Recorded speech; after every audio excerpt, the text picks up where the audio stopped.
Değerli katılımcılar, hoş geldiniz. Bu etkinlik boyunca simultane olarak, eş zamanlı olarak konuşulanlar tercüme edilecek. O nedenle eğer Türkçe dinlemek isterseniz konuşulanları, ekranınızın alt kısmında dünya ikonu var. Altında da interpretation yazar. Oraya tıklayıp Türkçe kanalını seçerseniz bundan sonraki etkinliği Türkçe olarak takip edebilirsiniz. Çok teşekkürler. There, this is Camilla Reeve of Pehlevan Press. This is a very important evening for us. We are thrilled to be presenting this book, Butterfly of the Night. I just have a brief introduction and then I will hand over to the chair of the panel. Yesterday marked International Translation Day, the largest coming together of the UK translation community, marked by English Pen with some really excellent discussions among today's translators on subjects like racial justice, translating into second and other languages, translating children's literature. And there were keynote speeches from author Scholastic Mukasonga and translator Melanie Mouthner. These events were held alongside professional workshops and networking opportunities. We at Pehlevan Press are very grateful to English Pen and the National Centre for Writing for the opportunity to host a national event at which we are launching Butterfly of the Night by Kurdish author Haydar Karatas, translated from Turkish to English by Caroline Stockford. At Pehlevan Press, we have produced 50 books since 2016 on our key subjects of human rights and the environment. Butterfly of the Night is our first translated work, a heartbreaking family history of people's attempt to survive massacre and famine, written through the eyes of the author's mother. Now, before we begin, for those in English, here is some Zoom housekeeping. We are recording this evening, and the recording will be available online. If you have a question, please type it into the chat function. We will answer questions as many as possible at the end. Tonight's webinar deals with some very tragic historical events. These will raise strong emotions in you, but please do not use hate speech in the chat. Anyone who writes aggressive comments about anyone else will be removed from the webinar. As you have heard from our translator, we have simultaneous Turkish-English interpretation. To listen in English, click the interpretation link and select EN for English. And you will hear for Turkish, you select that link and choose TU. For our webinar tonight, we are thrilled to welcome Fatma Bulaz as chair of the event. Fatma is doing her master's in Middle Eastern Studies at the University of Amsterdam. She is fascinated by the history, language, and culture of Turkey, Iran, and the Caucasus region. Fatma was program coordinator of Freedom Book Fair and worked on the 20th edition of the Arab Film Festival in Rotterdam. Now she makes programs for the International Literary Festival Read My World and Rijksmuseum Moederslot. We are also very grateful to Eren Bouglalila for providing the interpretation. It's a very international evening, and now I have great pleasure in handing over to Fatma. Thank you. Thank you so much, Camilla. Thank you for the introduction. You said actually a lot of things that I wanted to say, but now we have more time to have a more deeper conversation. Let me first of all say to everybody good evening and thank you for joining us today to celebrate the publication of Haydar Karatas' novel Gece Kelebeği, Perperikasoe, Butterfly of the Night in English, translated by Caroline Stockford and published by Pehlevan Press. My name is Fatma Bulaz, as Camilla said, and I'm at the moment studying Middle Eastern Studies at Amsterdam, and I felt very privileged to host this program because it's a topic which is very close to me. And yeah, I hope this evening with Haydar Karatas and Caroline Stockford will be able in somehow to connect with you all despite the distance we have. And well, thank you for welcoming us into your homes through your screens. I think that I will start with our first guest of the evening. That is Haydar Karatas. Haydar Karatas is a novelist.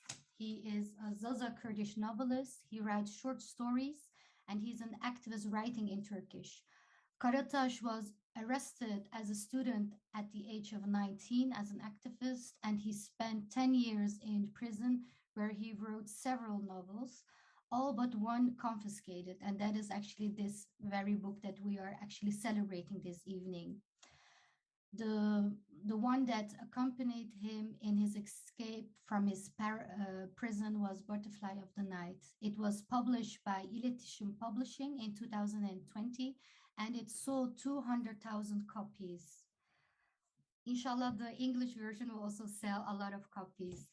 His second novel, Secrets of the Mountains, was published in Turkish in 2012, and Ecma's Reeve followed in 2017.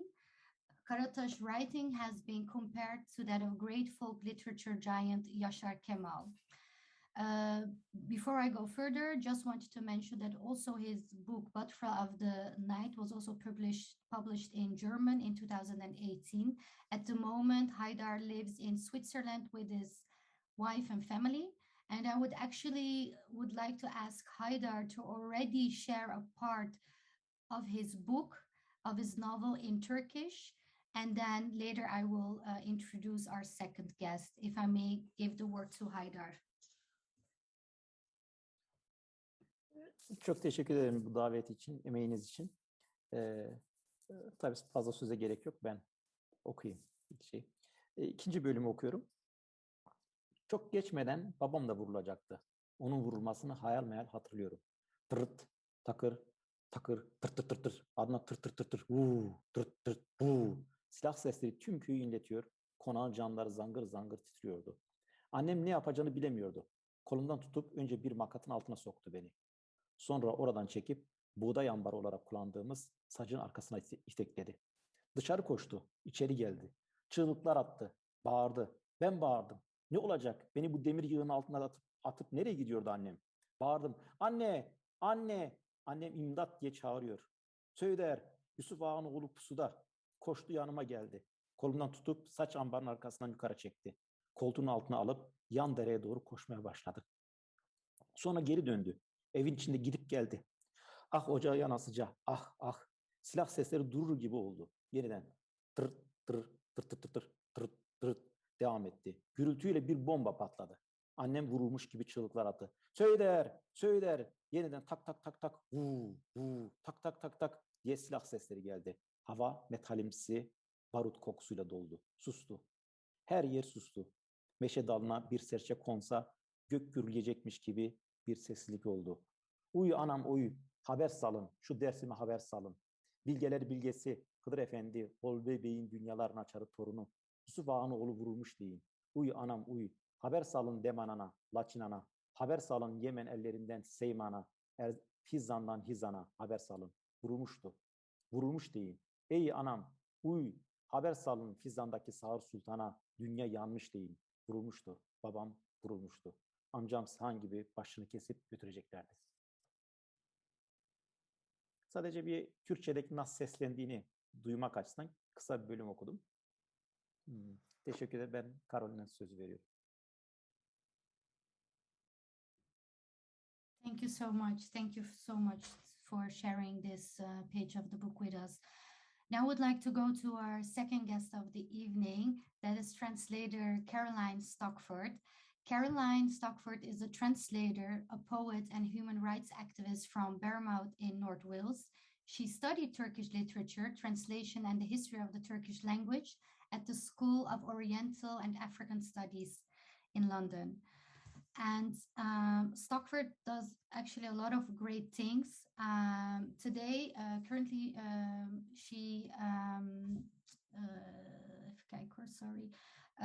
she was one of the editors and translators of Turkish poet Haydar Ergülen's first selected works in English, The Pomegranate Gardens. And Stockford is also a board member of Wilds PEN and also works as a Turkey advisor for PEN Norway. And at the moment, they are running their Turkey indictment project and campaign to free the poet İlhan Sami Çomak. Caroline, I would like to give the word to you to read these same pages in English. Thank you so much. Thank you very much, Fatma, and thank you to Camilla, but also thank you, Haydar, for reading the original as it was written. I'm going to read a slightly longer section than Haydar. I'm going to read 5 pages, beginning with the text with which he began. And this is at chapter 2, which is on page 25 of the book in English. I vaguely remember the killing of my father. The whole village was filled with sounds of guns and bullets whistling. The windows of our house were shuddering. My mother didn't know what to do. First, she grabbed me by the arm and hid me under a wooden seat. Then she took me and pushed me behind a metal bin that we used to store the grain. She ran out, she ran back in, she screamed and shouted. I shouted too, wondering why my mother had pushed me behind this metal bin. Where was she going? Mummy, Mummy, I shouted. My mother was screaming for help, shouting the name of Choydar, a local bandit. Choydar, Yusufar has been ambushed. She ran back in and came to where I was, took me by the arm and pulled me out from behind the metal bin. She took me upstairs and hid me underneath some seating before she ran off in the direction of the nearby river. Then she returned and began pacing around the house. Oh, may his chimney and hearth catch fire. Oh, oh. The gunfire seemed to have stopped, but then it began again. Trr, trr, trr, trr, trr. On and on it went. A bomb went off, making a terrible loud noise.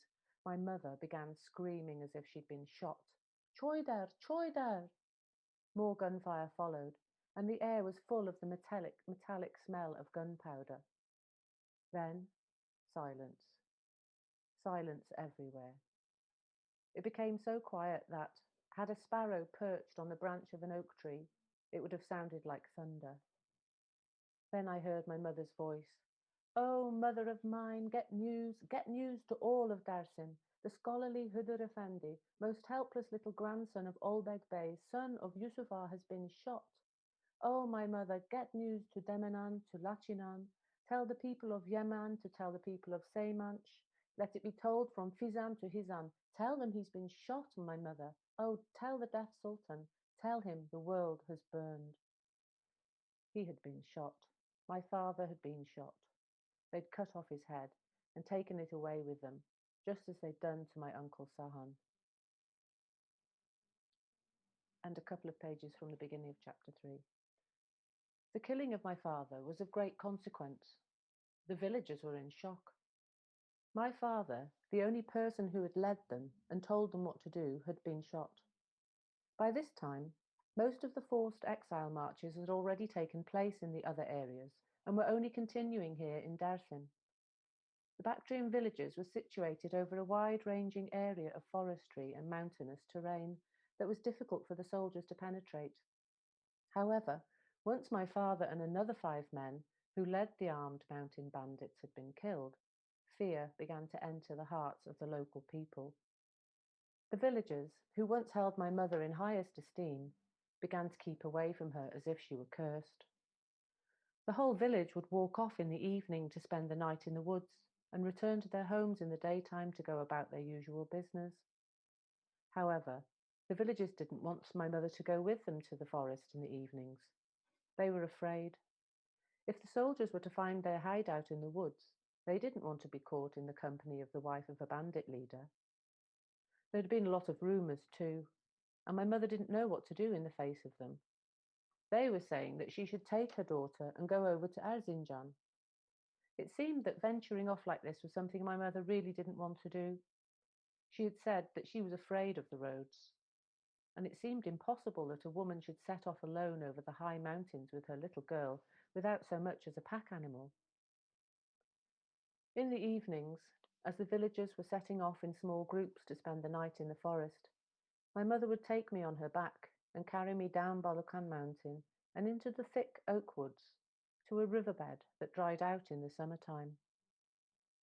As the sun began to set behind Balakan Mountain, the villagers in ones and twos would start walking to the forest. My mother and I would sit at the foot of a huge rock that was near our house and watch them go. Everything had changed so quickly. Now we were completely excluded. I would look at my mother. She appeared not to know what to do. Perhaps she wanted to cry or shout out in protest, but she was silent. And I knew her so well that I knew I mustn't cry or ask why we couldn't go with the others. I just knew I shouldn't ask. It hurt me so much inside to see the whole village go off and leave us sitting at the foot of that rock. I used to think that at least Uncle Veysel's daughter Gulendar, a girl not much older than me, whose house was right next to ours, must have been upset at leaving us behind. Later, I realized what my mother must have felt and why she sat in that place. It was our secret. We'd let the villagers think that we would just sit there, and yet it was painful, seeing them turn to look back as they walked away. I'd wish that the sun would hurry up and leave the valley and disappear behind Balakan Mountain. Occasionally, I would tug at my mother and say that we should go too. When it became dark, we'd get up from our sitting place and go to an oak scrub near the house. I think my mother used to hide her money among the oaks. She would go into the branches and feel around for something with her hands. When she found what she was looking for, we would start walking past where a riverbed that dried out in summertime ran down through the thick oak woods. I remember that riverbed so well. Almost imperceptible trickles of water on the floor of the parched riverbed played hide and seek between pebbles and dry oak leaves. We would walk up along this dry riverbed in the dark and enter a hollow where the water carved trails on the floor like the spokes in an umbrella, and where oak roots hung down like vines overhead. I think my mother and I hid for a long time under the roots of these oaks. I felt safe there. It was a safer place than that rock against which we'd leaned our backs and watched the villagers depart. I got used to that little home of ours, under the oak roots, where floodwaters had carved a pattern on the floor. In the mornings, the sun would filter in through the roots, and the shadows of the oak leaves would dance like fish on the sparse waters. I would sit and guess at the shapes made by the roots that hung down like snakes and the oak branches that swayed in the sunshine.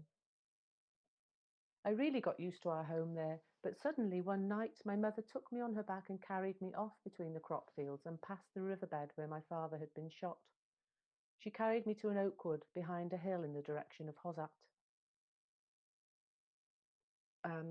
The oak trees here were a dwarf species that enabled us to have a good view of our surroundings. Despite this, I didn't like our new home very much. Strange noises came out of the woods all night long.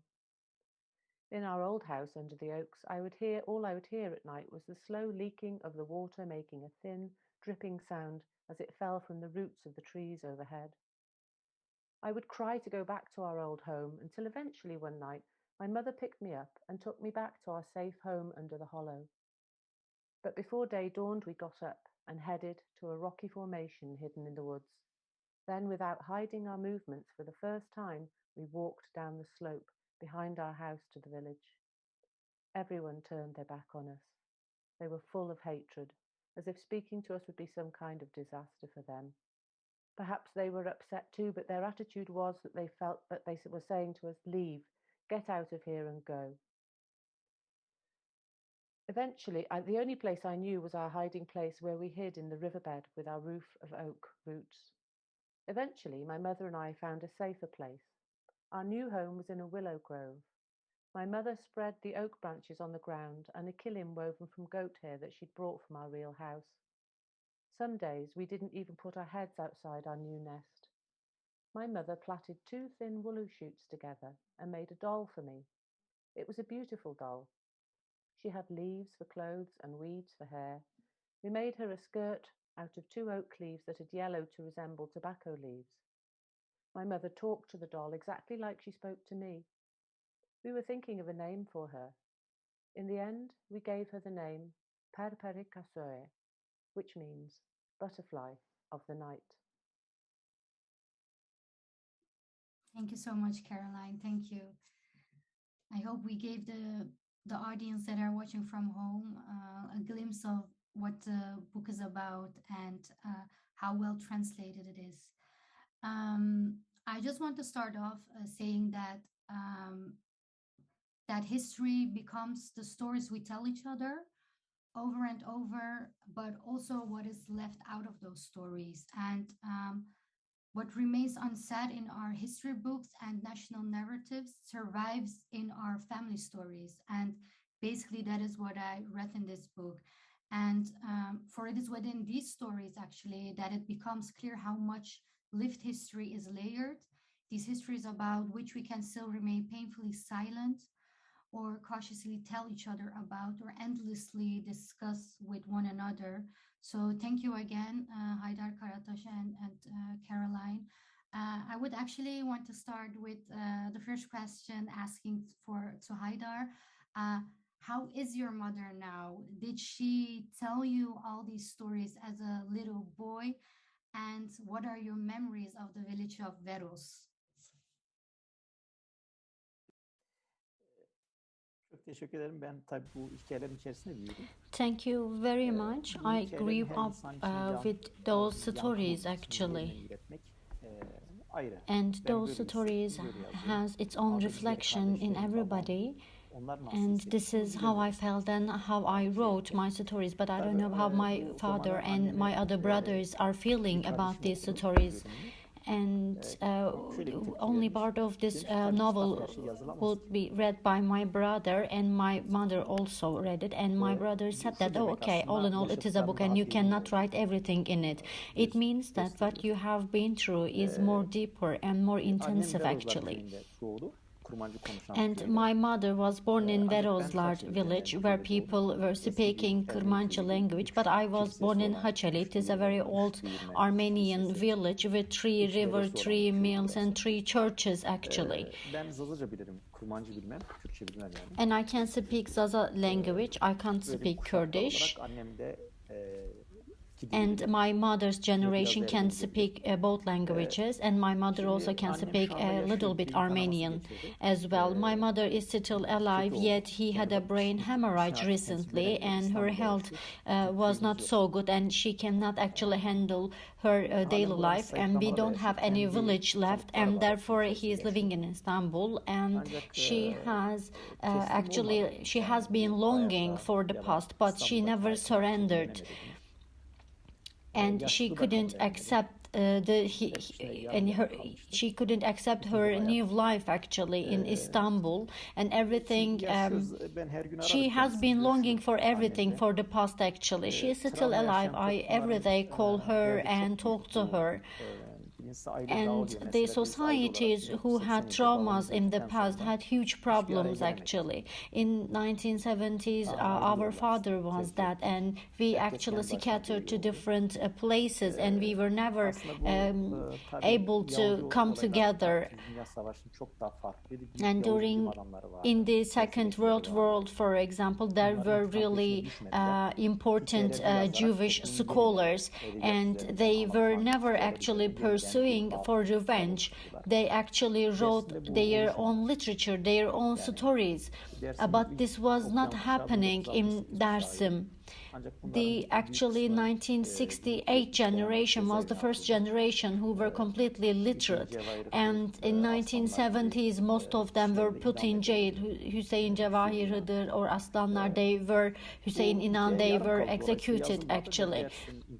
So their stories actually were not written, and therefore people from Dersim pursued to take revenge, and we actually grew up in extreme left-wing groups, and after 1990s the new generations started to join the Kurdish movement in Dersim, and in this new culture, in the music, in its art, when I came to Istanbul, for example, I joined extreme left-wing group, and this was where I could express myself. However, my father was a storyteller, and he was visiting different villages and telling the stories, and my mother also is a really important storyteller. And when I was at high school, I actually published a literature journal, but I was at 16 and I was put in jail for a really short period of time. But after that, I actually changed my path completely, and I stopped dealing with literature, and I actually had a tendency to join the most extreme political groups. And I believe that the world can only be saved through an ideological and political idea.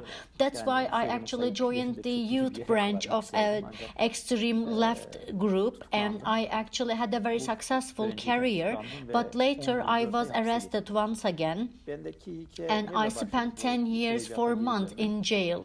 So how I returned to literature once again? If we have time, I can give some brief information why I started with literature and then I stopped dealing with literature. I actually had a self-imprisonment in Yozgat prison, and there was also my correspondence was restricted for 6 months. It means that you cannot write any letter to anyone, you cannot receive any letter, and you cannot see, you cannot accept any visitors. And İsmet Çetinkaya and I actually received this punishment. When we were in cells, we were actually captured in different cells. And when I first put in cell, it was actually like the minus floor, -3 or -4 floor, and there is a ventilation hole, and you can only see the beams of the roof through that hole. And there was a sparrow actually right on the beam of the roof on top, and the sparrow was actually tweeting, and I was listening and trying to see the sparrow for those 6 months. There was no bed. I had only one actually pillow, and the toilet was also inside the cell, and the only thing that I saw during that time was the plate that was served by the guardians for food actually.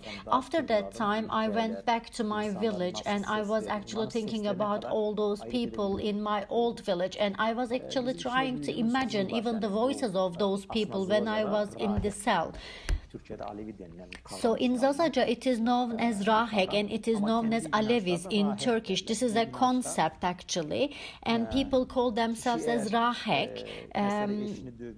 And according to this belief, for example, if you have beaten your wife, for example, or if you had bad manners towards your neighbor, those people were isolated according to that tradition of Rahek.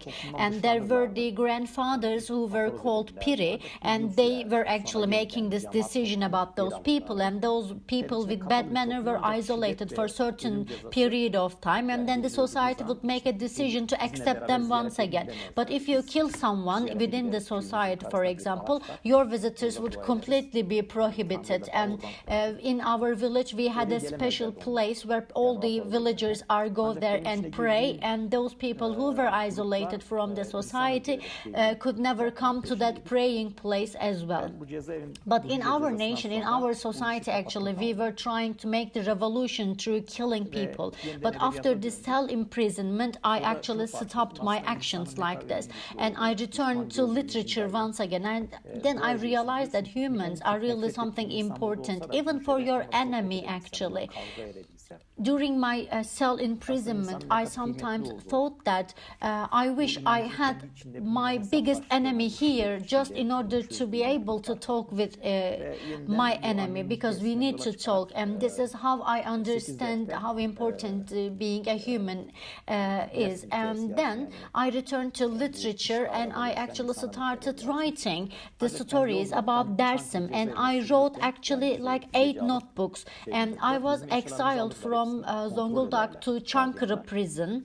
One night they collected all my stuff and they checked everything, and I had some handwritings, like I said, 8 notebooks I had, and they collected all of them, and they said, okay, we will check this and we will return all of them to you. So this is the normal procedure. However, they never returned my notebooks to me.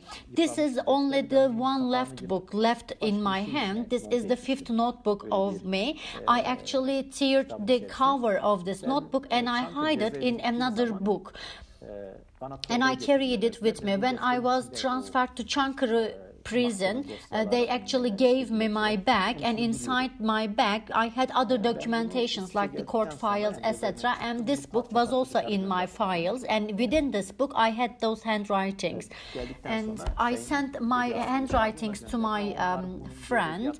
I had a brother actually, a close friend of mine, and he was included in the literature groups as well. But at that time they couldn't realize that this book has actually characteristics of a good literature material. But after that, when I came to Switzerland, for example, I actually talked to my mother, and I actually rewrote and edited this book actually. And the mountain of the secret of the 12 mountain was a kind of continuation of this book. And in this book, in the secret of 12 mountains, there are men who are pursuing the revenge. And in this book actually, I am telling the stories about how they damaged the land and how the men were exiled, and I'm actually telling a story of war with all the handicapped people and the children left. So what happens to the society during and after the war? And in my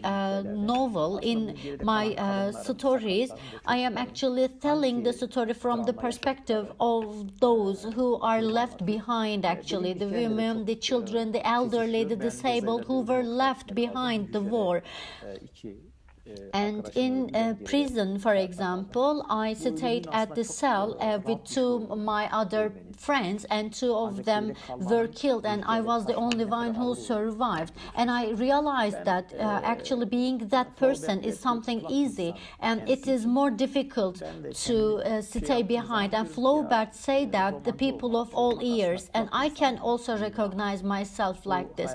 You need to be a person with all ears. You need to hear the stories, actually, because there are many stories about people all around the world, and we need to hear all those stories. We need to listen to those stories, because I realize that these are the stories that will reconstruct our world, and I am actually confronting my own spirit. I am taming my own spirit, and those are the notes for myself. Rather than writing something so that people would read it, I actually tell my stories to myself so that I try to confront my own spirit. So I actually wish people would read my books from this perspective, what type of experiences I had. And these are actually not specific to Dersim. All around the world, many people experience similar incidences. In most of Turkey, for example, many people experienced similar incidences. And I consider these stories as the stories of different people. So this is how I consider my novel. And let me conclude my words saying that in Dersim, there are 5 different Turkmeni tribes, actually. They were the Armenians. They were speaking Kurmancha language or Zaza language, and they were all killed, actually. So this was actually a well-rooted stories about the people of those times. And this is an ancient story, actually. And after the establishment of the Republic, there was an strategy to tame and discipline those people left in Dersim, and there were really tragic and terrible incidences happened in Dersim. And maybe most people all around the world, if they would read my story, they would find something similar to their own experiences. So this is how I try to touch the people's life. So thank you very much. Thank you, Haydar. Thank you for explaining this in detail. I was also all ears while you were explaining this, and I didn't want to interrupt you because I actually learned a lot of what you said. And while listening to you, I had the feeling that hadn't you been in prison, I was wondering, would you have written this story if you weren't all of those years behind the bars? That is one question. And my second question will be, before I go to Caroline, is what does it mean to you to have your work translated into English?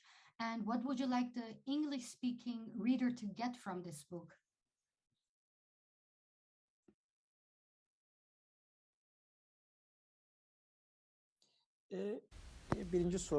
So I will answer your first question, whether I will write these stories if I never had been in the prison.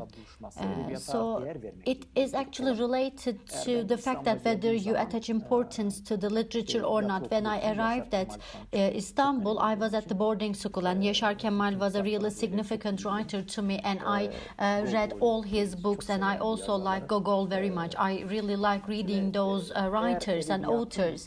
So considering if we had someone actually telling us the importance of literature, I was at the boarding school, instead of telling us, explaining us the national literature, like how a good people we are, how strong Muslims we are, instead of having this type of information, if we had someone who was telling us those dramas and the tragedies happened in those geographies, that would have been different, actually. And my father was a storyteller, and I actually had impressed from it, and it is related how you actually guide the people's life. And Raquel Dink says that, for example, how can you create a killer from a child? And actually in all of our worlds we have some good spirit and some bad spirit, and the humans are social creatures, and you need to discipline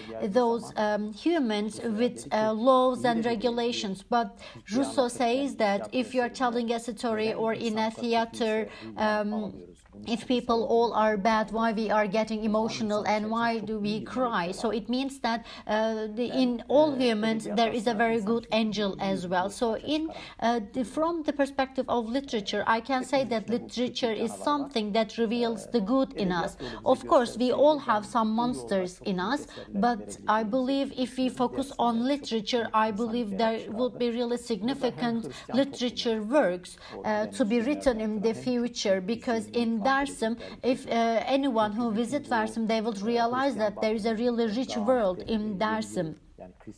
In Christmas, for example, or in Weinhaken, during the Weinhaken, there are different important days. For example, the Valentine's Day, which is celebrated in the West.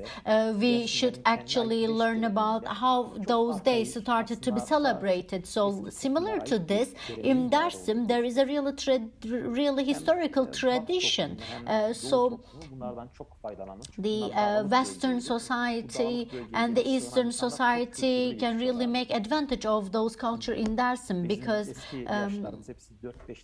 the previous generations, for example, in Dersim can speak 4 languages or 5 languages, but the new generations actually have been grown up with national ideas. That's why they can only speak one language. So considering your second question, what does it mean to me to have my work translated into English? It doesn't matter for me to how many languages my work is translated into. The important thing is that the more people read my story and realizes my story, it is more important to me actually. However, for Dersim, considering the new generation and the young people, it is important to actually come closer to the rest of the world through literature and to have some similarity with the human's life, because in Dersim only the people with arms were actually celebrated, and being killed, being a victim, being sacrificed were really something good. If a revolutionist is killed or murdered, then they would be heroes. Otherwise, you cannot be a hero. And this was the understanding, and this is a kind of destiny of the Eastern world. We all want to be the god actually.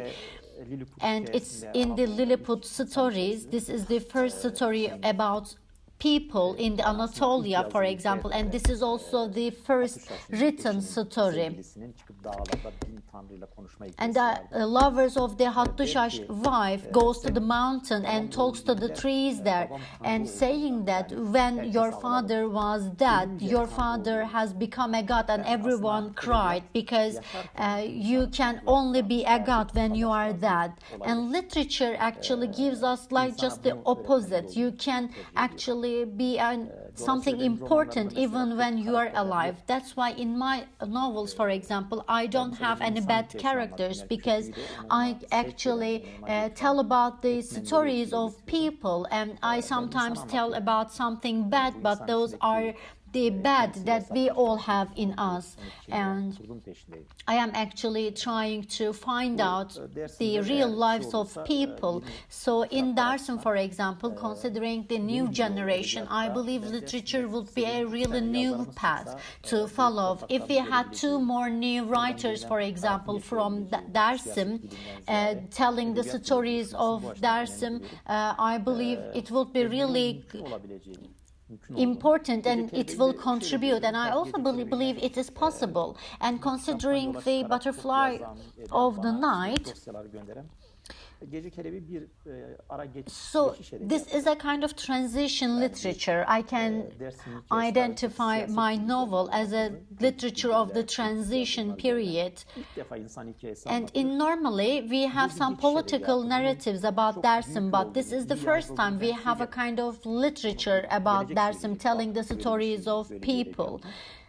And it will be a kind of literature for the transition period.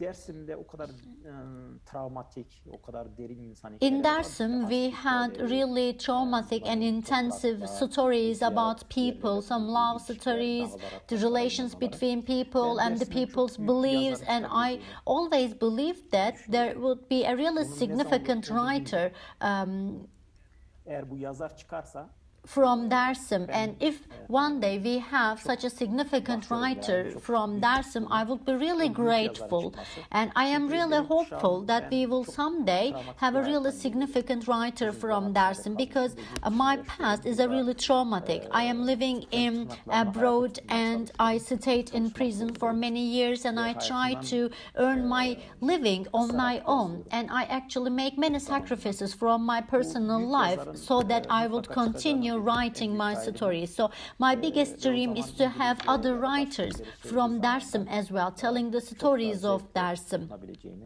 And I believe that will be really good for the future.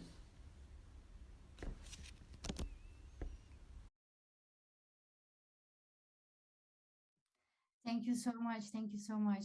While I was listening, a lot of things were going through my mind. And when you were talking about literature, I had also to think about the beautiful music from Dersim. And two of the singers that I often listen to is Ahmet Aslan and Mikail Aslan.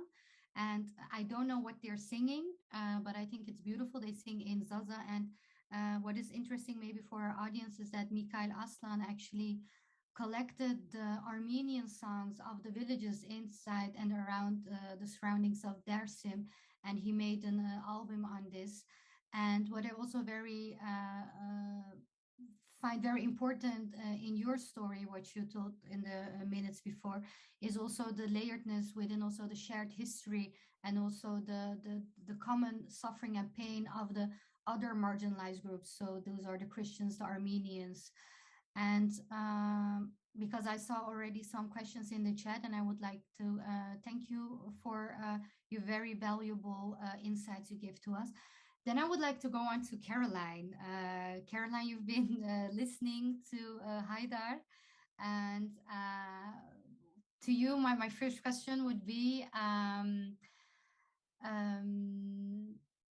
yeah, to tell us about this book, about this novel that you translated, and how did you come across the work and Haydar Karatas as an author, and what made you specifically to translate this novel, and why was it important for you to translate it? Thank you, Fatma. Thank you to Haydar as well for his. I always learn something when I'm listening to Haydar. It's always a really great conversation. I first read this book in about 2014, and I was sent a sample by Amy Spangler of Anatolia Literature in Turkey, which is a literary agency, and I translated 3 or 4 pages as a sample for her, and I really loved the book, so I read it all, and I was just blown away by it, really, because it's such an extraordinary story. It, as Haydar said, doesn't have the typical narrative arcs of a usual novel with sort of with overcoming problems and having resolutions. It's a true life story, and there is a lot of events, a lot of tragedy, a lot of suffering in it. But it's also very beautiful. It's written, the narrator is his mother when she was 5-6 years old until she was 10. So it's written in it's a child narrator, and she sort of takes you by the hand and tells all of this the terror around her, really, but in a very childlike and matter-of-fact way. So but it was shocking, because so basically I was in Istanbul when January, and I translated the catalogue for a great Turkish painter who's recently passed away, and I just felt this urge to contact Haydar to ask if he'd like me to translate the book. So I emailed him, and he emailed straight back, and lo and behold, my plane was going via Zurich on the way back, and so he said, well, you know, we can meet and talk about it. As it happened, there was a huge snowfall then, and it didn't occur. So I visited him and his family in Zurich after that, and we talked about the book and had lots of conversations walking along by the rivers in Zurich. And I realized there was so much more behind this story as well, and I agreed to translate it, and I began right away, and Haydar and I arranged between ourselves the payment for the translating, etc. But the thing was that when I got to about page 5 or 6, I was working away, and I thought, right, you know, this is a true story. I will Google some of the places, and I would like to see the village of Weros. I would like to see a few things. So I typed in some of the protagonist names. For example, Sahan Ağa, the brother of Haydar's grandfather, who was beheaded on page 1, as it were, and I was horribly shocked because the picture came up, a picture of his severed head between the boots of 2 soldiers, and it was very small because there is no neck, and I just was absolutely horrified. And then I saw other pictures from the archive of what happened in Dersim when there was forced exile, and they took away all the they burnt the crops, took the animals away, left the women and children to starve, and all men over the age of 12 were marched into exile. And the reality of it then just really hit me, and I felt this great responsibility, and it was much more serious undertaking than translating a piece of fiction, which you know somebody has, no matter how difficult the subject matter, you know somebody has made it up. But in this case, these are real people, and I mean, it's a real privilege to translate it, but it wasn't an easy process. Thank you. And what I was also wondering is that throughout International Translation Day, because that is actually the framework that you are doing the book launch at this moment, and there have been a lot of talks on translation and activism and the responsibility of the translator. And it seems to me that translating this work fits into this discussion. Can you tell us more about this? Because you wrote also actually the preface of the book on this matter.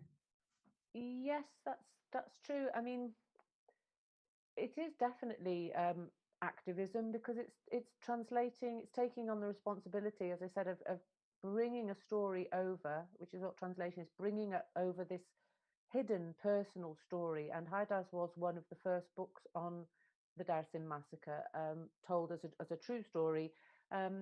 It hadn't been talked about. It's still a very, very difficult subject in Turkey.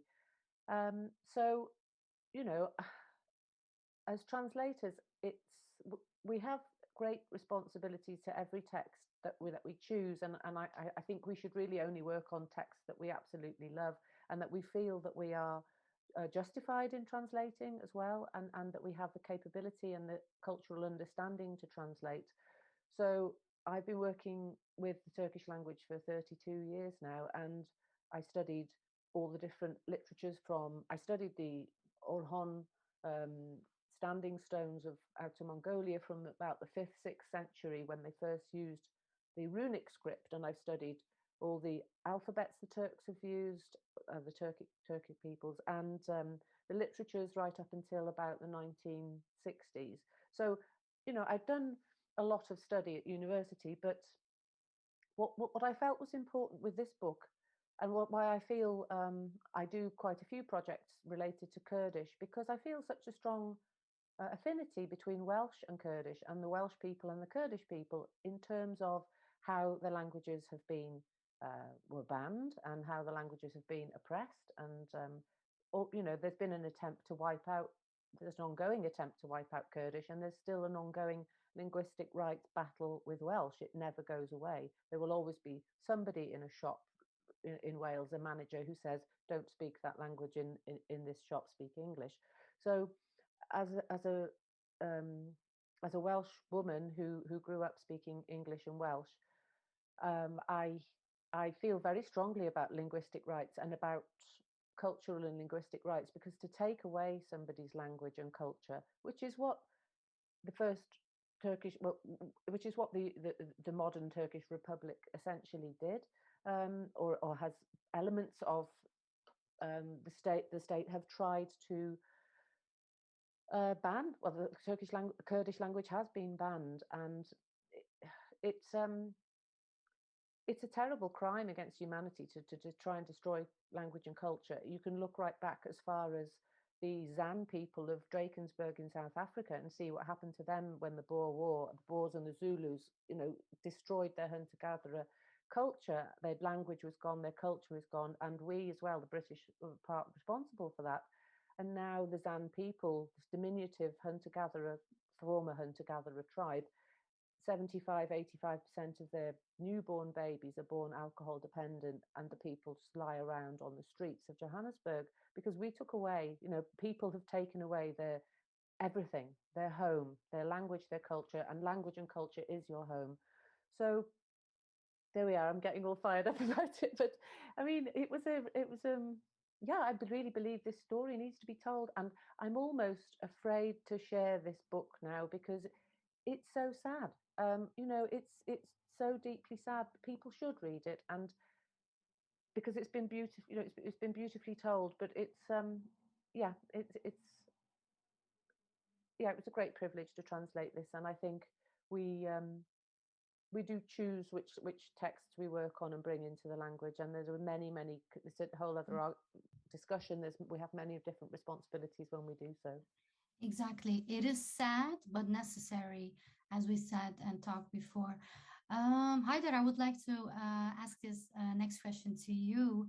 Maybe you don't have a straightforward answer to this, but could you share with us what your thoughts are on the role of literature and translation in advocating for freedom of expression or other important issues that matter to you and the communities you're part of?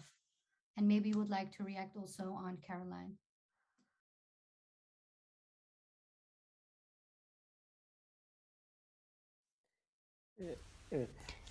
I think the freedom of expression is a concept, and it results from the difference between the narrative and discourse. And the language of politics accuses people, it targets people, it points out people, and it regards people as enemies so that it will reach the target. So this is a noisy environment in politics, actually. And it refers to the followers of certain sects, for example, or it can be the followers of a political group. So the language of politics completely bases its discourse on the accusation. It actually points out the people, marginalizes the people so that it would gain power politically. And the literature is actually stands itself in the opposite side. So it is not a noisy environment in literature. If I want to depict a house to you, for example, when you look from the distance, you would see the lights is burning inside and there will be the windows with curtains. So it's just the house and a family, and the members of the families will be available, but the literature will penetrate into the house. And in this case, literature actually reveals the fact that you want to be honest to yourself as a writer, and you want to actually penetrate into one of the characters. It can be your mother, it can be the leader of your sect or your political leader. So if you want to tell the story of that specific character, you have to confront yourself, actually. So if it is necessary, you have to make your mother naked and put her into a bed with her lover, for example. If you want to tell the story of those taboos, you need to tell this story very realistically. So this is how the literature actually addresses the situation. For example, considering the Turkish national literature, all the Muslims are really honest people and virtuous people, and the non-Muslims are depicted as the dishonest people, and the girls are not really good girls actually. So in literature you can create a really opposite situation, and therefore there is a huge difference between literature's world and political world. And the politics actually is a noisy environment, and it always shouts at people and it accuses people. But with literature, you can actually tell something different. You can talk about the politics, saying that the politics actually destroyed the lives of people most of the time. In UK during the Margaret Thatcher's policies, or today, for example, in Afghanistan, there were soldiers taken to Afghanistan to brought freedom to that country. But most of the lives actually were killed and destroyed. And literature needs to tell those stories. But if the writer is only focusing on selling his or her book and ignoring the real stories there, then that would be another way to go actually. But normally I believe that, for example, I have many writings that I didn't publish so far, and just what Kafka did the same thing actually, but it doesn't matter because the literature is processed within the silence. When I am writing my stories, I write them alone, and when you are reading my stories, you read them alone. That's why it's a connection between from people to people. And the literature, I mean the books, are completely different than the cinema or the theater or other forms of art. A young girl, a mother, an old lady will take your book and read that alone in one corner of their own home, and there is an emotional connection here actually. So when you read my book, you have a contact with me, and people sometimes while reading the book, they want to see the characters that fits into what they have dreamed about actually. And sometimes I know that my writings, my stories actually addresses and touches the spirit and the past experiences of many people. And I hope that the writers actually wouldn't be the people who are well known by the society. I would like to go outside and walking around without anyone recognizing me, for example. In this way, I would be feeling more free, I mean. But now, for example, in my own position, neither the Turkish politicians or the Kurdish politicians like me, because they want me to stand where they want me to stand. But I want to stand in my own position. I want to express my own opinion. Yes, sometimes I can break their hearts because I have to say something clear for me, and sometimes this intimidates them. But this is what I do. I actually produce my works all alone, and Caroline said that the language is the home for us, and the writer's home actually is his or her pen, because we are living in our pens. So when it turns into something massive, you may lose the aura, or you may lose the secret of this. So this is how I would answer your question. I don't want to take much of your time. No, thank you so much. I think before we go to the people at home who are full with questions at the moment, I was wondering while you were explaining this on whether this book you wrote was the first of its kind about Dersim, and how was it received in Turkey? I think that is also something a lot of people are wondering at the moment.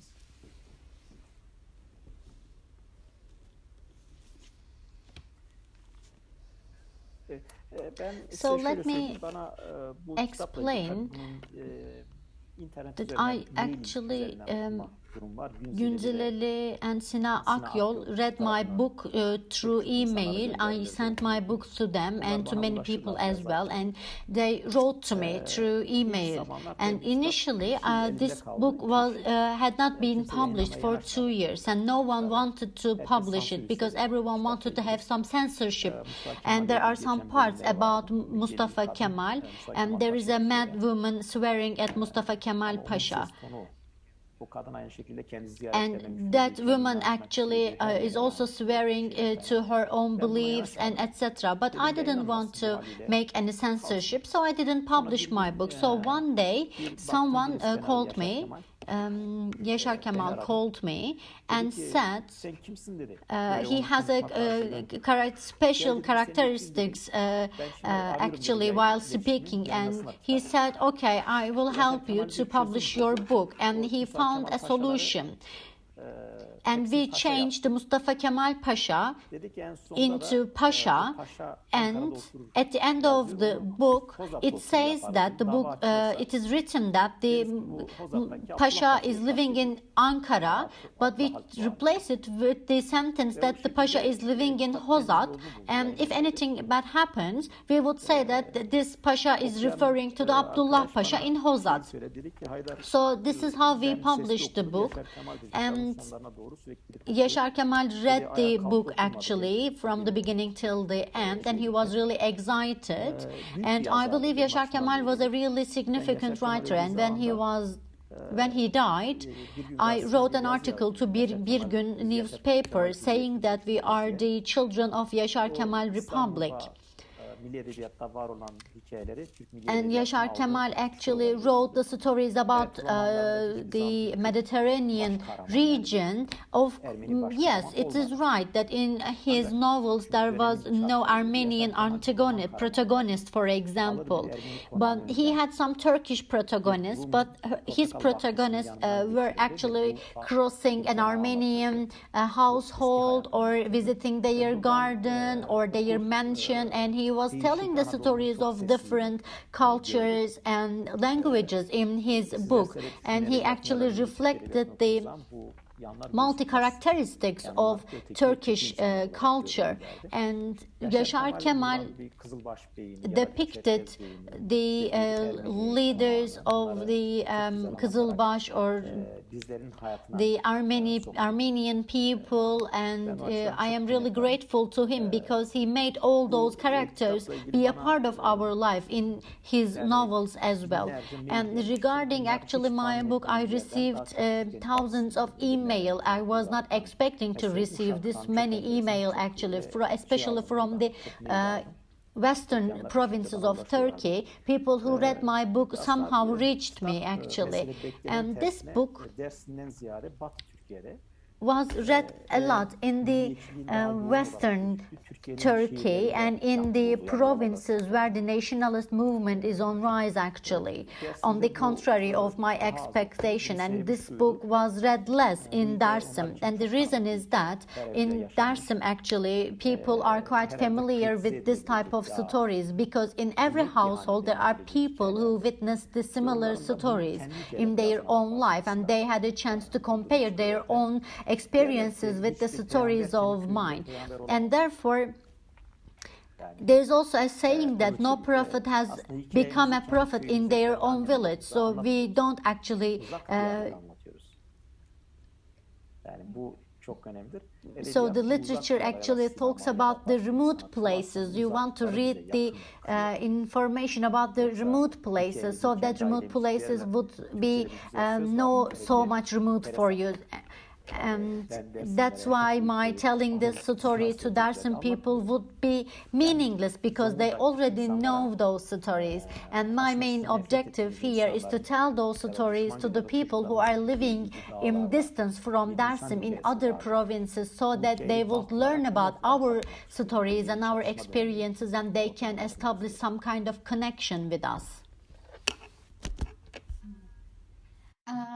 I see a question in the chat, what I want to ask immediately, because it has to do with what you said earlier. Typhoon Balchik is asking, He says, very interesting, Haydar. If I recall correctly, you mentioned that Kurdish politicians don't like my work. Why is that? Or did you say Turkish politicians? He's asking about what you meant with that remark.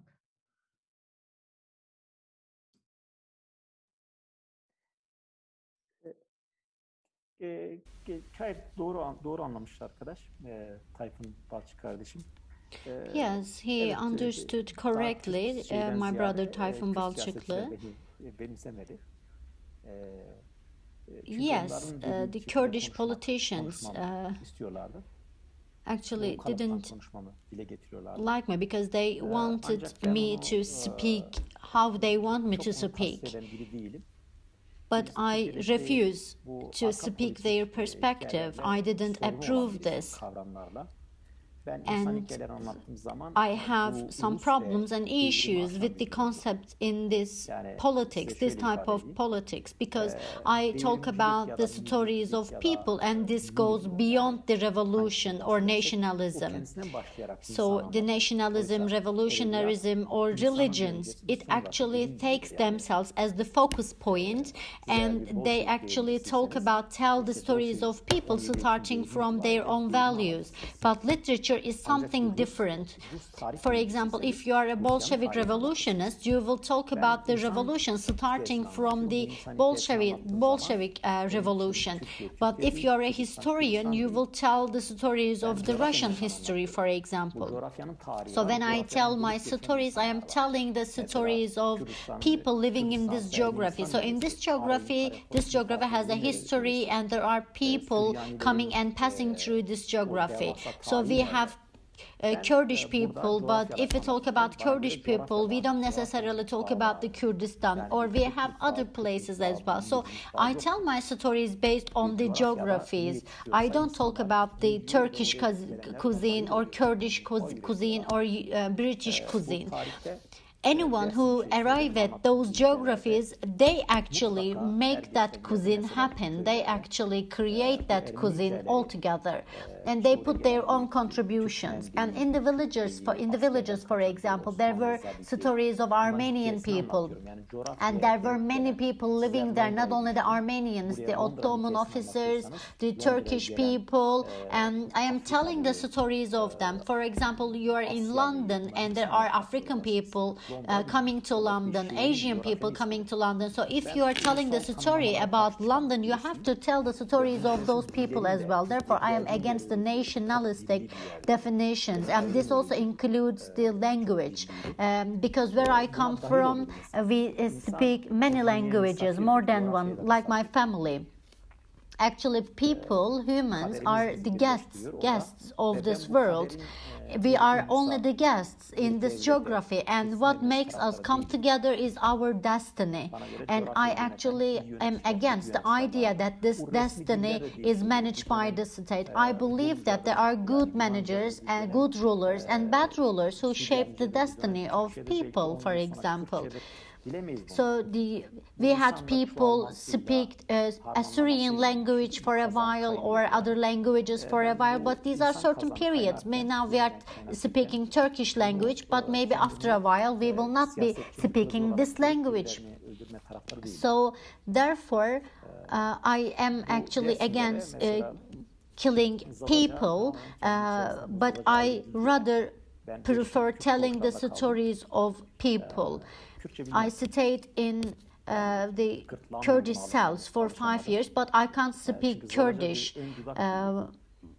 I can't speak Kurdish because the Zaza language, in order to speak Zaza language, you need to use your lips in a different way, and therefore I cannot do it, and I cannot speak Kurmanca language. But my father can speak Kurmanca, but our grandmothers, for example, they spoke Armenian language. So this is the story of our homeland. And considering the Dersim incidents, like in relation to what I have explained, Dersim incidents are the Dersim massacre is the continuation of Armenian incidents actually, and the Turkish people, Cherkes people in Konya, in Sakarya, there were really big incidents like Anzavur incidents. And in the Kurdish geography, in Zilan, in Ağrı, we had Sheikh Said incidents, and during those incidents, the girls were only captured, but they were not traded. And in a verse of Quran, it is stated that during the wartime, the women and the goods of the people you captured would be halal to you. And Prophet Muhammad, during the Kaaba war, they actually captured the non-Muslim girls. And in Dersim, girls were captured, especially the non-Muslims girls were captured and the boys were killed. And there is a book titled The Lost Girls of Dersim. But there was no boy actually who was adopted. And it is also said that Peki niye Anadolu bir köylük topraktır? Neden erkek çocuk almıyorsunuz? Erkek çocuk the Anatolia, they actually didn't adopted boys. They only adopted girls in Anatolia after the war, actually. And people were questioning the situation because in Anatolia they are dealing with agriculture and they may need labor force. So why don't you adopt the boys? But only the girls were adopted, actually. So in Armenian incidents, we have some similarity with Dersim incidents, but it is more primitive and more communal society. So it's a society actually with its own oral history. So I only say that this Dersim incident is the continuation of Armenian incidents through a perspective of a belief actually. And a soldier from Diyarbakir, Kurdish soldier, says that they don't recognize God or prophets actually. In Anatolia, in Middle East, if you don't recognize any religion or if you do not recognize the God or Allah or prophet, this person needs to be killed according to the religious beliefs actually. That's why in Turkey it is really easy to kill someone just because they don't believe in Allah or prophet. So that's why I believe there are some similarities between Armenian incidents and the Dersim incidents. And one of the similarity is that during both incidences, girls were captured, but in other incidences, only those involved actually were exiled or killed, and they didn't capture girls. So this is the only similarity between these two incidents, and this is something that we need to overcome in Turkey. And it is not mentioned in the literature works as well. There is just a few literature works talking about the capture and the killing of girls. So this is still a taboo in our history. This is interesting that you're mentioning this because you hear actually after the killing of murder of Hrant Dink, all of a sudden a lot of people were kind of researching to their roots, and many people thought like, oh, maybe I'm also Armenian. And in fact, a lot of Turkish people nowadays, they find out that one of their great grandmothers or grandmother was actually a Christian and Armenian. So it is good that you mentioned this. And again, it comes to the fact that the story you write is not only about the Dersim massacre, but it also tells the story. And again, the layeredness in your story it also tells the shared history of the Armenians and other marginalized groups in Turkey. I see two questions. First, I just want to say the remark of Catherine Döne. I actually fully agree with her. She says political groups always want to control the narrative. The writer's job is to offer the alternative narrative. I think Catherine is very right on that topic. And I think that's actually what Haydar mentioned and what he does. And then there is a question of Toros. It's actually the first question on top. And maybe Eren can translate this question into English, and then we can give an answer on that. I think it's a question to Haydar. I can also maybe give some remarks on it. Maybe it's interesting for Toros to check out. I think he probably knows Agos or Aras Yayıncılık. Those are very known publishers, but also Hrant Dink Foundation also actually publishes books. I actually have this now here. It's called Kılıç Artıkları, Türkiye'nin Gizli ve Müslümanlaşmış Ermeniler.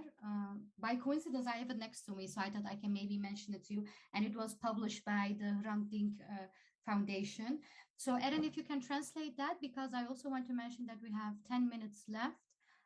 And if you have further any questions, please type it in the chat. Thank you.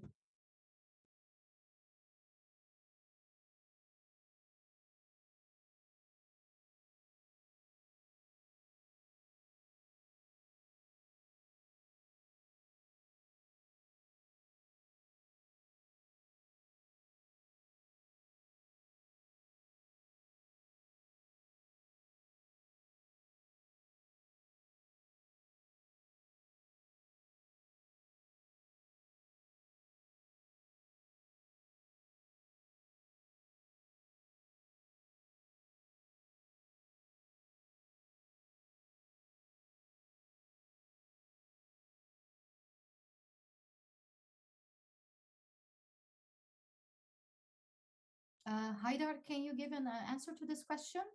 Because I actually gave a little bit. Maybe you have also some remarks on this. Toros'un sorusuna değil mi? Toros Korkmaz. Evet, ya. Evet, birbirinin devamı özelliğini taşıyor. You want me to reply to Toros Korkmaz question, right? Yes. Yes, these two incidents can be considered as the continuation of each other, and they have some similarity because they have actually the both incidents are regarding the non-Muslims. And second similarity is that in Dersim, actually, there were massive migration movement. And when I was a child, for example, I knew that there was a huge Armenian society took shelter in Dersim, like 30,000 Armenian people took shelter in Dersim. And it is also stated in the literature. And this is a region where people took shelter and to hide here, and people and the government wanted to tame and discipline this area. And Dersim has another characteristics. For example, at that time the republic was established, and republic was actually having some sort of domestic problems, and in order to resolve those problems they wanted to create an artificial enemy, and they wanted to demonstrate that there is a rebellion in Dersim, which was not the fact actually. And the Dersim massacre, when actually the children were killed, it happened in 1938, 1 year after the executions of some people. And the Dersim massacre actually is important to me, and it is a point that I don't agree with the Kurdish politics. Sayyid Rıza was executed 1 year before Dersim massacre, but I don't consider that Dersim massacre triggered by the execution of Sayyid Rıza actually, because this is something. This is a judicial issue actually, but apart from this, there were some other people who were working for the state, and they were the citizens, but still they were killed actually. So the question to the state is that if there is a rebellion here, why did you kill those people who stand by your side? Why did you destroy all those families with their little children? So it is a huge question mark actually. And in Dersim,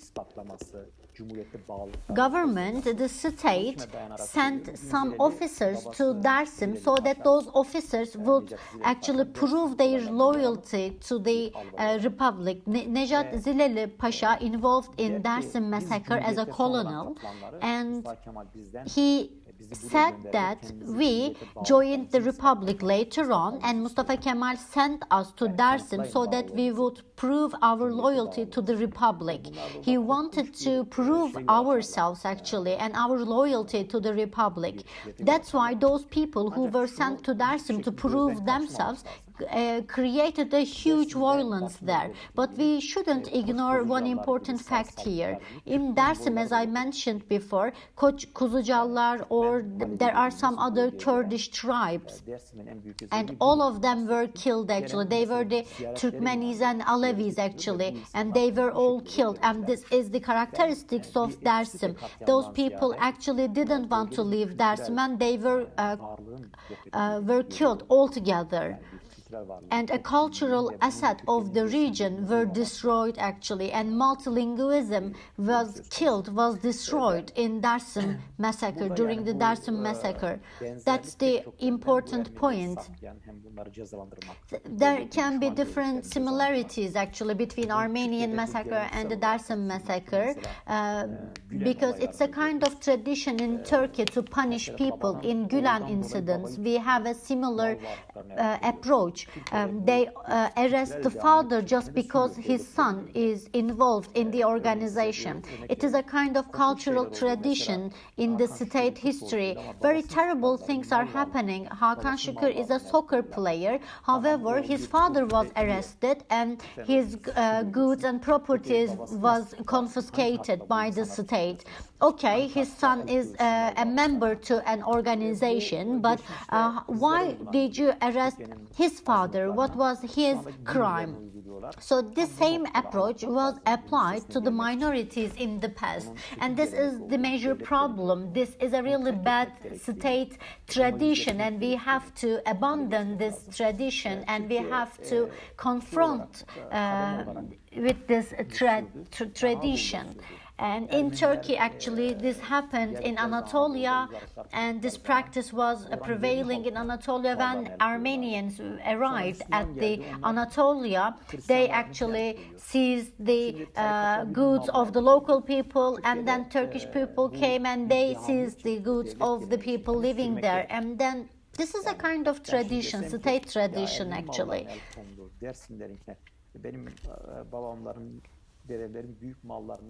So Armenian properties were seized, and the Dersim people's properties were seized. For example, my father had a cattle, and all his cattle were seized actually.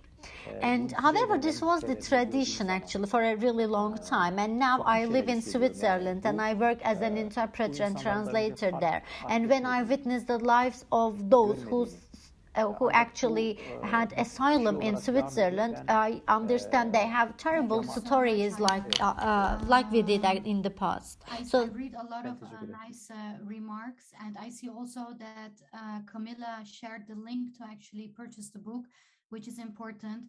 We have a few minutes left. I think I want to turn now to Caroline.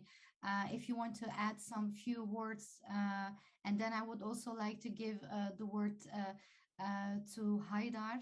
And if it's possible, when the other people are left, maybe we can stay a bit and to talk to each other. I would like to give the word to Caroline.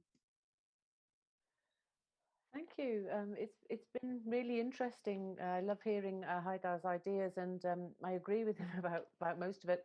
I wanted to say something about the writing in prison that Haydar was talking about earlier, and freedom of expression, because at Pen Norway we're running a project where with world poets from Irish Pen and other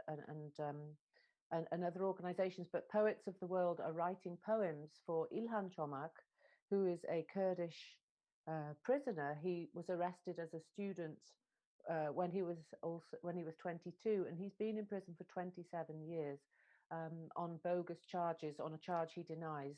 And we're getting this literature into him in translation, and he's writing poems back to poets in America, poets in Latvia, in Scotland, Ireland, Wales, England.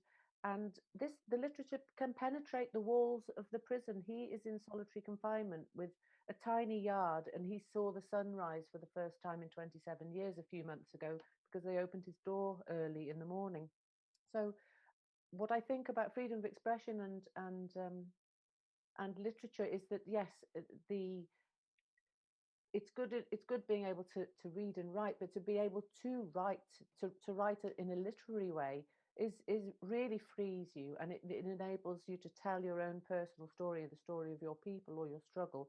But what I would love to see next as a project is for us to take masterclasses in writing and to send them into prisons in Turkey, in Turkish and in Kurdish, because currently, due to this very punishing regime in Turkey at the moment, there are 50 to 70,000 students in prison in Turkey right now, and most of them were arrested in the last 7 or 8 years.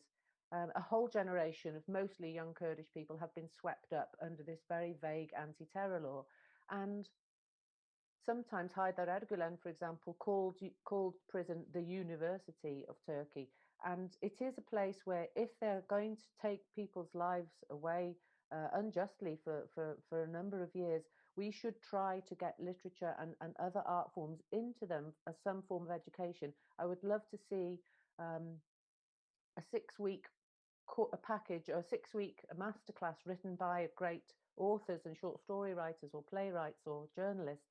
If we can translate that into Turkish and Kurdish, send it into the prisons for people to study at in their own time with projects to do afterwards.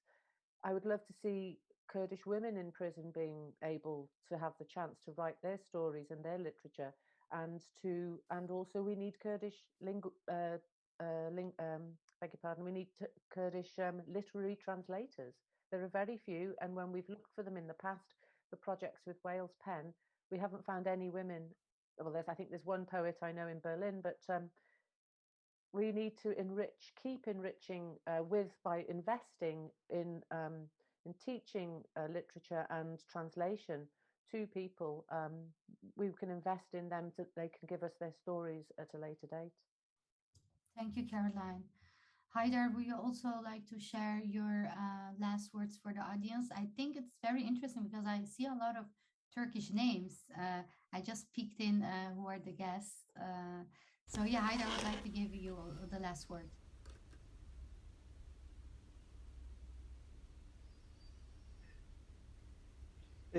Thank you very much. I think you can hear me. Thank you so much. These are all really valuable words. So let me describe human, the person in prison. You are helpless. You are left alone with your own emotions and spirit, and your own emotions and your spirit would actually harm you within, and there will be nothing that can be a cure for your problem. So the prisons are the places, I consider prisons as the factories of the system, but these are the terrible factories of the system that harms you within. And I was in prison with 5 of my friends, and we were on a hunger strike at that time, and I met one of my friends from those days on Switzerland. We went on a hill and we sat there, and down the hill there was actually a construction machine, and those construction machine was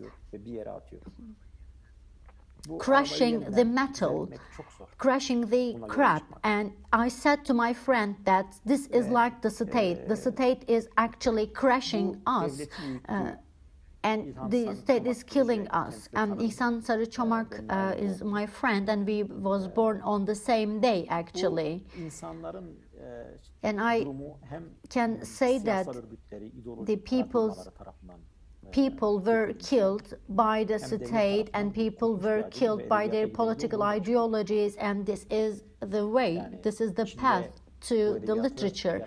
In order to create your own literature, you have to destroy all your links and connections, and you have to release your burden. in order to have your saying in the literature. In Turkey, for example, in order to support people in the prison, I believe you have to listen to those people. We have to go take a journey to the inner world of our enemies that we hate. We have to understand how the perpetrators of one time think. For example, there are thousands of women who were arrested because of their connection with Gülen organization. I want to listen to them. I want to hear their voices. We have Kurdish women, Kurdish revolutionists, and sometimes I actually send letters to them, and I try to keep in contact with them. I also wrote some articles about the women in the prisons, and Sibel Özün was the editor actually, and we try to publish their stories, and we kind of carried their burdens from the prison to the outside. And again, I actually wrote some other articles for other publications as well to tell the stories of the people in the prison. But there are new victims actually in the prisons, and they are expelled. They are actually isolated from the system, and we have to hear their stories as well. And the sect leaders, we have to remember the fact that sect leaders are the ones who shape our world actually, and this was like this for many years. And the secular, we cannot actually touch the religious societies or the communities. I believe we have to get closer to them to understand them so that we can make a contribution to the transformation of Turkey. If we manage to understand the perspective of those people, we will be able to transform the society, and this is a really sensitive point. And this sect actually did many bad things to me as well. But if we are talking about the victims, we have to reach all of them, all those people. And why human rights are so important, we have to explain this. Why we have to explain why the international solidarity is so important. We have to create, we have to establish a connection with those people, and we need to show them our solidarity. We should show our goodwill to them. We are their angels, and we need to extend our hand to them so that we can help them, support them, and we should say that let's solve the problem of this world, and you will live your own world and we will live our own world, so everyone will be happy in their own world. So I believe we have to find a way to get in contact with these people. We need to establish a new language, a new common language actually. We need to get in contact with those international people who are actually caring for Turkish people. And the Caroline and I have some coincidence in this regard. We have similar stories actually. So this is how we have come together. Somehow our paths are crossing each other, and so I really love Caroline in person. I really love Caroline as a woman. Those are such nice words towards Caroline. Thank you. So I established an emotional connection actually, and I need to respect that. That's why I didn't actually intervene with Caroline's work. I let her do whatever she wants because I believed in her, and I also listened to her translation. I didn't feel same way in the German translation actually, but I feel really sincere with the English translation. And we also have Camilla or Camilla, our friend. I also would like to thank her as well.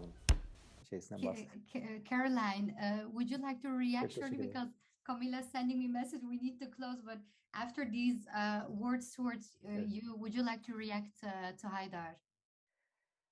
Thank you. I'd like to say thank you to Haydar, because it took me a long time to translate the book. It was a struggle. I had to stop every now and again, because as the great translator and poet Sasha Dugdale once told us, if you do translate properly, you go through what the characters go through.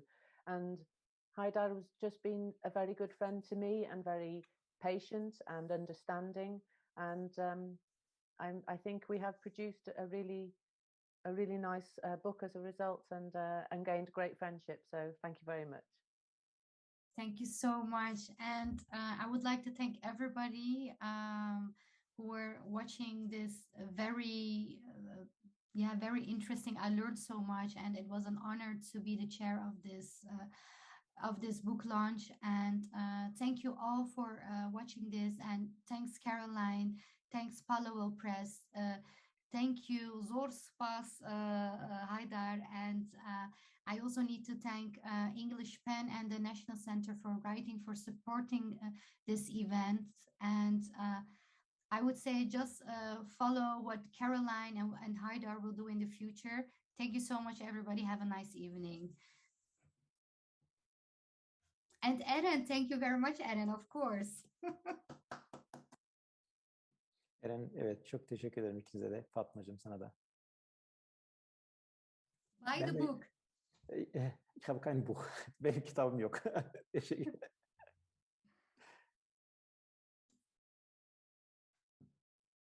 I think we can end the recording. Evet, durdurdum. Peki onu nasıl içeri aktaracağız? Camilla, can the rest of the audience leave so we can have a little bit debriefing?